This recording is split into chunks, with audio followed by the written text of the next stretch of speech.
I don't connect with isekai stories.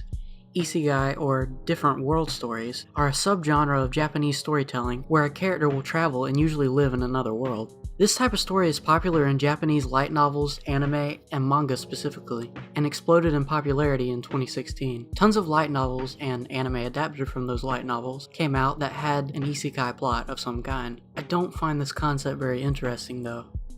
The problem is that I feel like the subgenre is largely just a gimmick. The idea that a character travels to another world, and that's where the series takes place, is pointless to me because you could have just set the story in the world that the character travels to in the first place.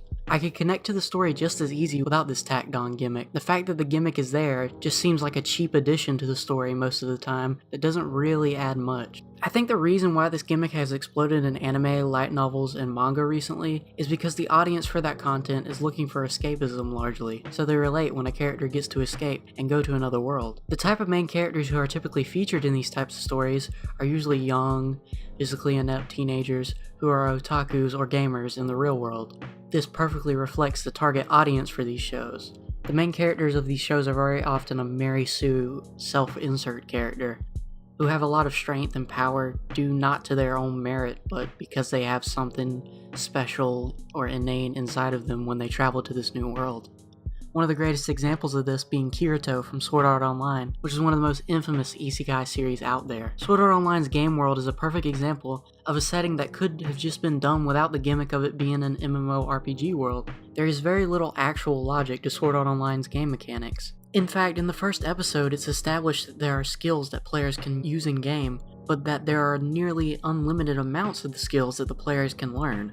So since there are unlimited skills to be learned, the writers of the show can essentially just have the main characters learn pretty much any skill they want without having to follow the game world's internal logic, of which there is very little. So since the game world's logic is so flimsy in the first place, I have to wonder if the setting would have been stronger if the series just took place in a fantasy world. I think the answer to that is yes for the most part. And I say for the most part because Sword Art Online does do sort of interesting things with its gimmick, like having Kirito go to multiple different game worlds, and having events outside the game world matter to a certain extent later on. These things aren't that groundbreaking though, and don't really outweigh the problems I have with the gimmick as a whole. I don't see the isekai genre as being bad in every case, I just see it as sort of pointless, especially in cases where the main character just travels to another world and that's where the story takes place. But anyways, what are you guys' thoughts? Leave a comment down below if you have any thoughts about the video or just in the subject in general.